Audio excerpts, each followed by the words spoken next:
Hello there, everybody. Thank you so much for joining us for one of our weekly AT&T focused webinars. My name is Sam, and I will be your moderator today. In just a second, we're going to be joined by Tyson Mavar, one of our AT&T focused advisors.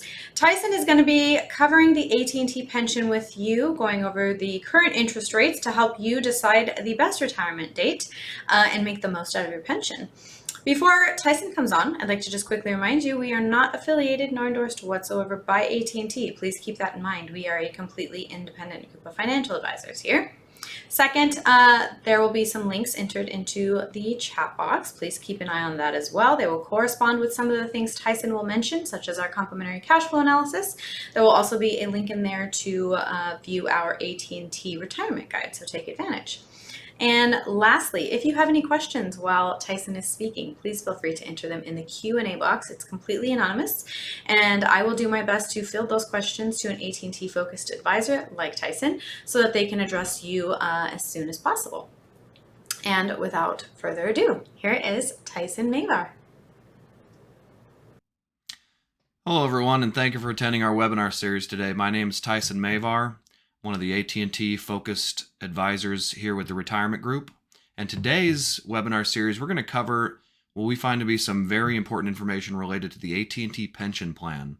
We have thousands of clients from AT&T, and as a result of all the mergers and acquisitions and changes that have happened over the years, it's become quite a complicated pension plan that we've done our best to keep up with over the years and educate our clients on some of the important issues related to leaving the company and maximizing what you walk away from AT&T with when you retire from the company. So we're going to go through some of the issues on the different pension plans, how the interest rates affect the lump sum, and some recent changes that we think are worth mentioning and considering if you're somebody who's approaching your retirement from AT&T. So in doing this, our hope is that you can get enough information to motivate you to start taking a deeper look into your pension plans and preparing for this ultimate decision, as the biggest and most important thing that we're interested in at the Retirement Group is making sure that you don't leave any money on the table when you leave AT&T. There's a variety of ways that you can do that. Now, first, let's talk about the pension options. We work with both craft and management employees. The craft plan has not changed for a very long time, and it's a defined benefit formula based on your pension band, which is a function of your compensation with the company, as well as your years of service and some potential age penalties that could reduce your pension when you pull it out from the plan. The management plan has changed many, many times over the years as a result of the mergers, as a result of the company becoming less and less generous with the pension payout over time. And there's two primary pension plans that we're going to talk about today: the cash balance program, as well as the CAM, or career average minimum program. And most people will fall into one of these plans, and they work quite a bit differently from one another. So we're going to get into the ways that they've changed. The cash balance plan has been frozen in the past, so it's not accumulating by a very large degree. It still receives interest credits, but there's no longer salary credits associated with this unless you're a Legacy T employee. And the CAM plan, focused primarily on Legacy S employees, the career average minimum plan, has also changed over the years. We're going to talk about how that formula has changed and some unique differences for this plan compared to the other plan. Now, one thing that's also important to recognize and be familiar with at AT&T is the service pension eligibility criteria. There's 4 ways to meet this, and this used to be a lot more important for managers when it was associated with health insurance, although most management employees do not qualify any longer for retiree health insurance subsidies. But it still has an impact to a large degree on the pension plan. And so what you want to remember is, to be service pension eligible, you have to either have 30 years of service with the company or meet one of these 3 alternative criteria that have to do with your age and service with the company. It's also known as the Modified Rule of 75, or Mod 75 for short.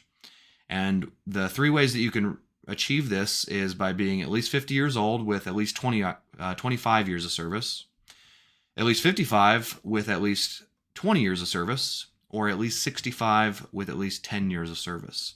Now, this criteria doesn't apply to all employees, but it applies to most employees that we work with. So if you're not sure, A, if this applies to you, and B, whether or not you are yet service pension eligible, call us so we can help you identify this. And there's a couple easy ways that we can do this.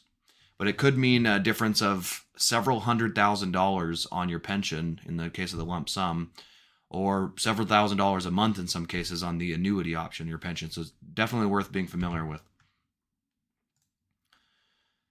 We also educate people on the importance of life expectancy as it pertains to your lump sum calculation. And holding all other variables equal, the younger you are, the bigger the lump sum the company has to give you as a result of life expectancy. So we find employees that have the same years of service, same salary, and who don't have any age penalties, that are under age 60, have a bigger pension from their coworker that meets all those other criteria but is over age 60. And the older you get, the less of a lump sum the company has to give you because of a declining life expectancy. This is also important when choosing not only the timing of your retirement, but the timing of the commencement of your lump sum, which may not be right after you retire.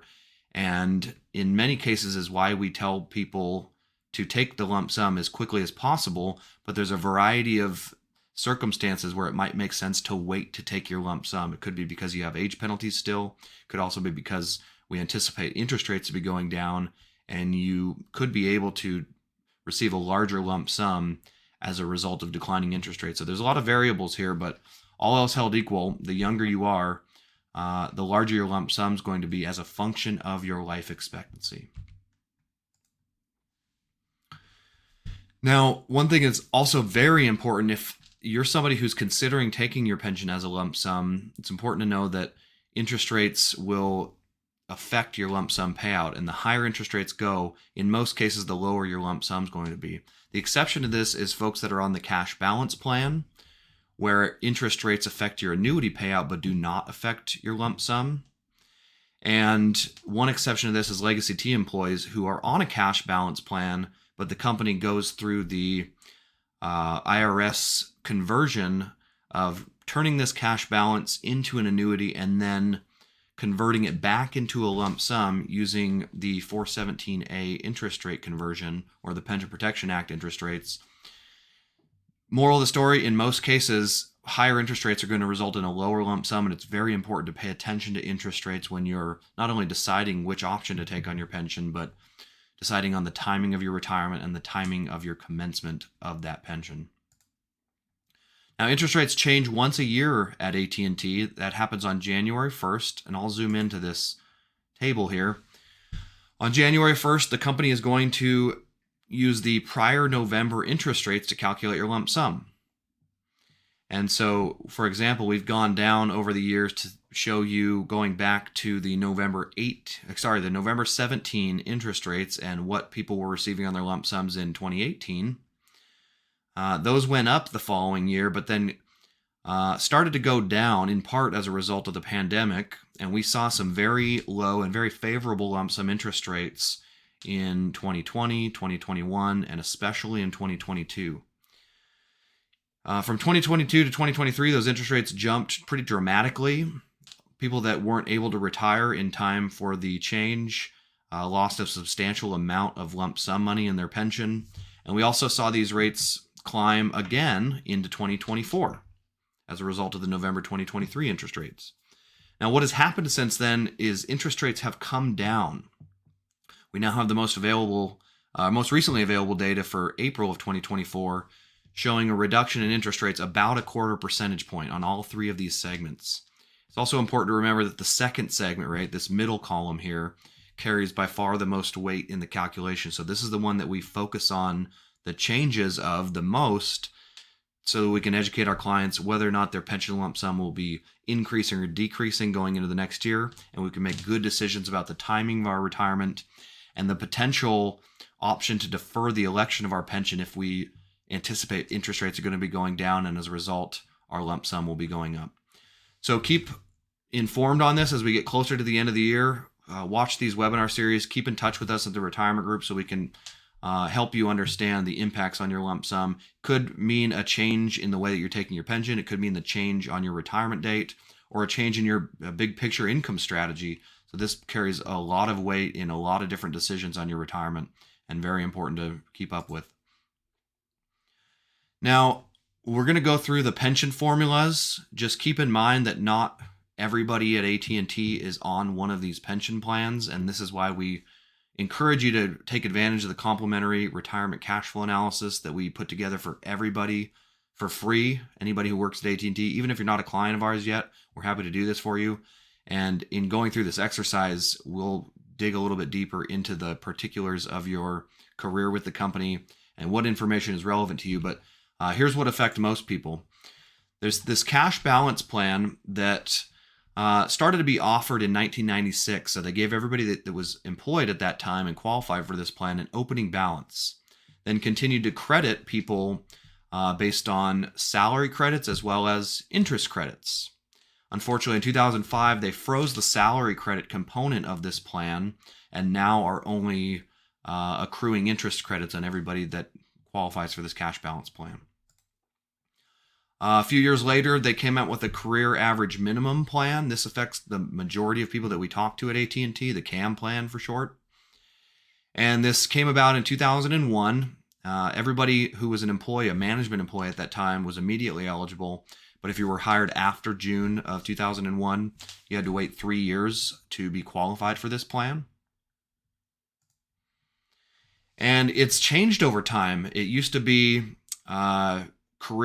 adjusted career income factor that was based on 1.6% of your salary over the course of the time that you worked up to that point, but it has actually decreased to 1% of your income that you have enjoyed after January of 2022 when they made the change to the formula.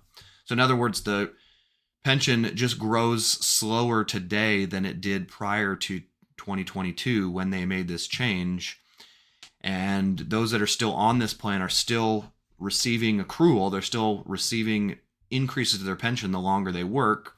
But it's also possible the company could freeze this like they did with the cash balance plan in the future, or eliminate it entirely in the future. And we will keep up to speed on what's happening with the changes to the benefit plan. You'll see this as the non-bargain program if you log into Fidelity Net Benefits and run your pension modeling tool. And it's possible you may have multiple pensions, both the cash balance as well as CAM plan, which would mean you could possibly also have two different pension elections to make. You could take one of your pension as a lump sum and one of your pension as an annuity. In some cases, we will actually recommend this as well.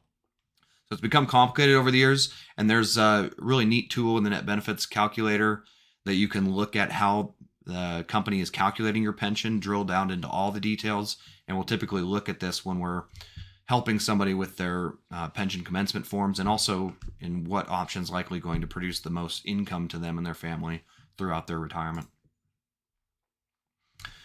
Now, these age penalties can be pretty severe on the CAM plan, especially if you have not hit your modified rule of 75, your service pension eligibility criteria. If you have hit that criteria, you could still have age penalties if you're not yet age 55. And it's possible if you retire prior to 55, you may want to consider waiting until at least age 55 to start your pension, because you can age out of these penalties while you wait. What you cannot do, though, is age into the Mod 75 criteria. If you leave the company prior to hitting your service pension eligibility, you're not going to you're not going to have the ability to age into that criteria. So you're going to be stuck with some pretty severe age penalties. In some cases, it could be as much as 65% or more reduction on what you're getting. So if you expected $1 million lump sum, had you hit the service pension eligibility, you might only receive $350,000 in your lump sum by not reaching the Mod 75 criteria. So very important to understand the impacts of this milestone on your specific situation and on your pension plan. Now, even if you do hit Mod 75, you could still have some age penalties if you're not yet 55, like I mentioned.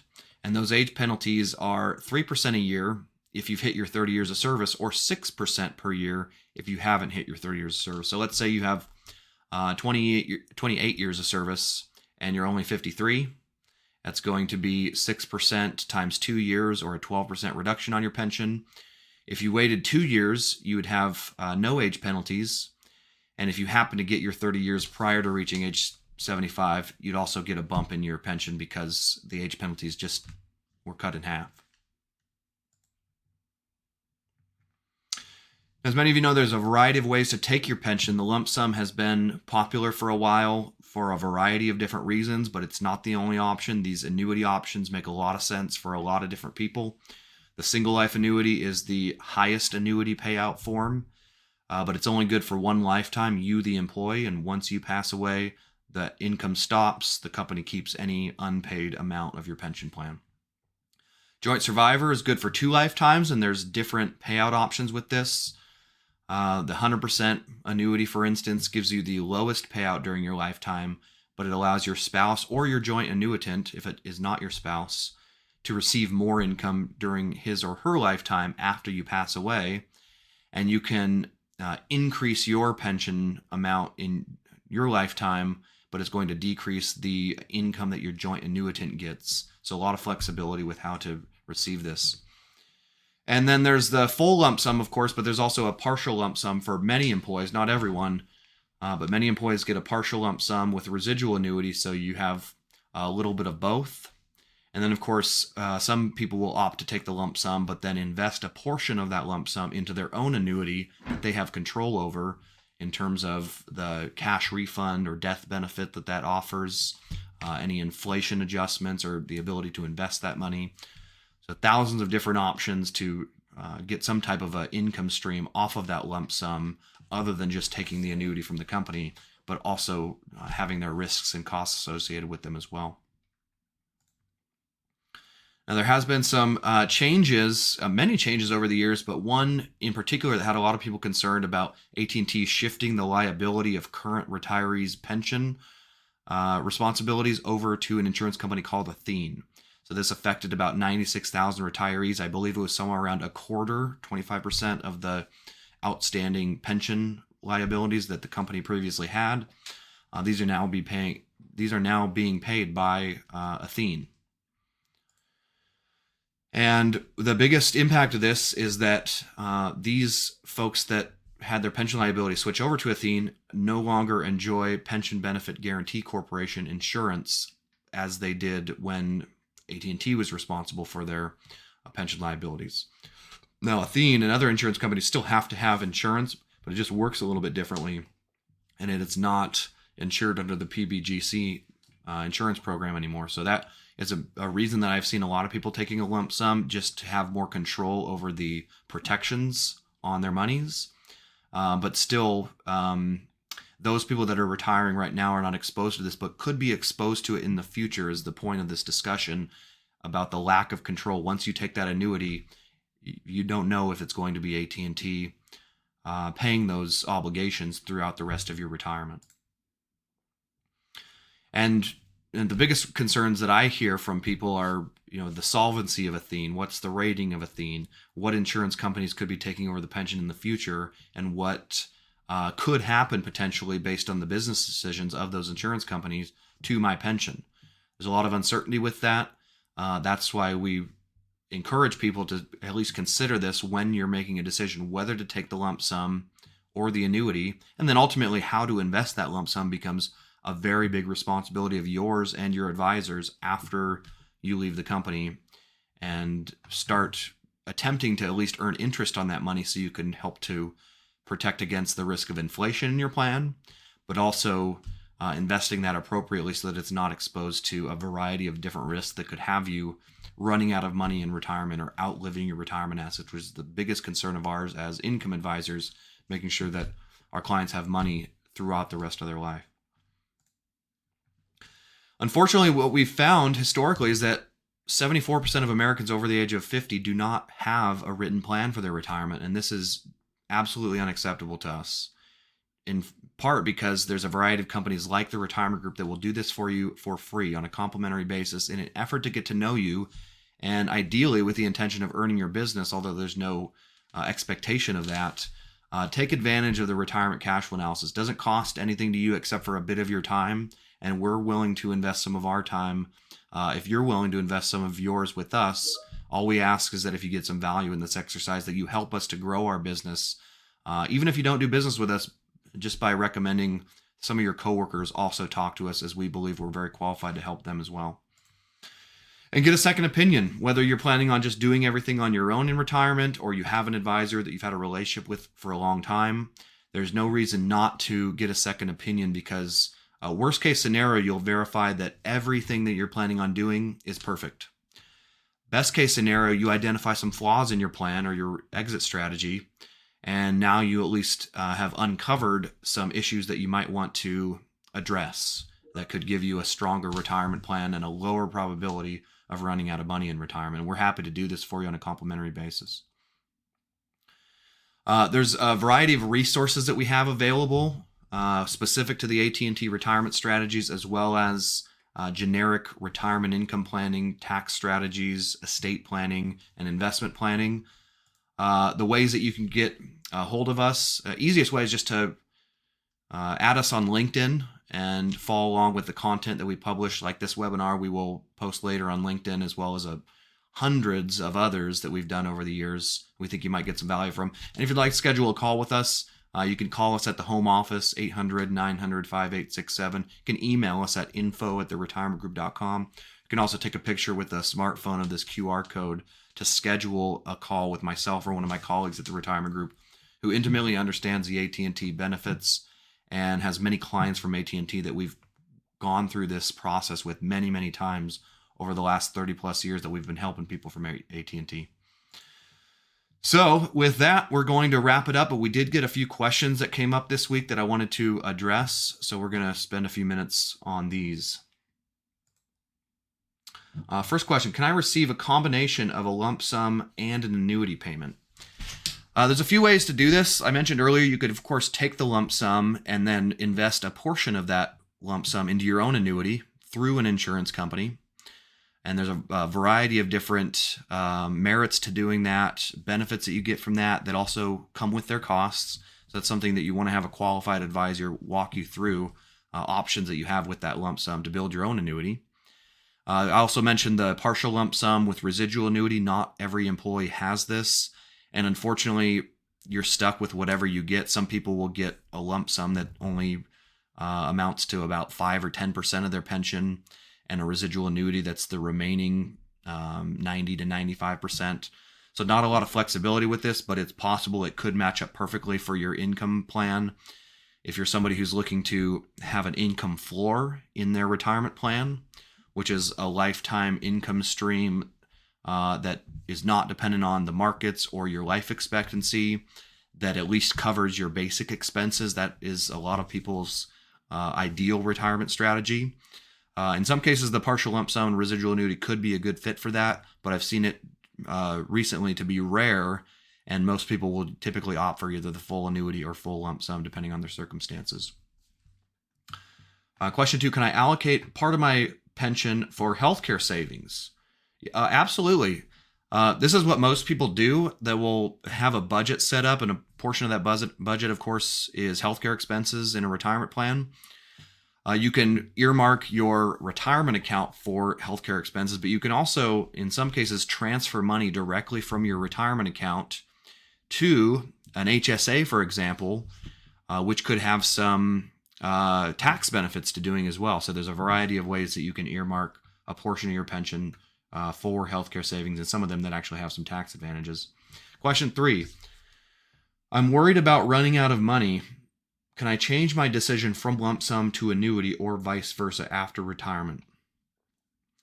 It depends. If you retire and wait to elect your pension, which can be advisable in some cases, depending on what's happening with interest rates, whether or not you have age penalties, or maybe you just haven't decided who you're going to work with and you need to spend some time doing your own due diligence, interviewing advisory firms and figuring out who's the best fit. That could be an example of waiting to elect your pension, although in most cases, if you're already 65 by the time you leave, because that's the normal retirement age, you cannot defer the decision on which way to take your pension. So keep that in mind. Once you submit your paperwork and the election is in, and they've paid out this, whether it's the lump sum or the annuity, that's it. You cannot go back and change your mind on this. Now, if you took the lump sum, of course, you can't change your mind with AT&T how to take your pension, but you could have the flexibility to Maybe you took the lump sum and invested that in a managed account of stocks, bonds, and CDs, for example. But then later decided you were now interested in a lifetime income stream. Or maybe your spouse passed away and now you can get more income because it's a single life versus a joint life decision. There's a variety of reasons where you may change your mind on what's important to you about the structure of your assets in retirement. And only with the lump sum do you have the flexibility to rework your asset allocation, or how that money's invested and what portion of it could have a lifetime income guarantee associated with it. So hopefully that helps. Those are some very thoughtful questions. If you have any questions come up on today's call, please feel free to reach out to us. Again, our phone number is 800-900-5867. We'll do our best at least to point you in the best direction given your concerns and your circumstances. And we're also happy to tell you about our services in case you haven't chosen an advisory firm and are considering working with somebody to help you with a lot of these decisions that are coming up. With that, we'll wrap it up for today's webinar series. Thank you, everybody, for joining today. Everybody have a good, safe rest of the week, and we hope to talk to you very soon.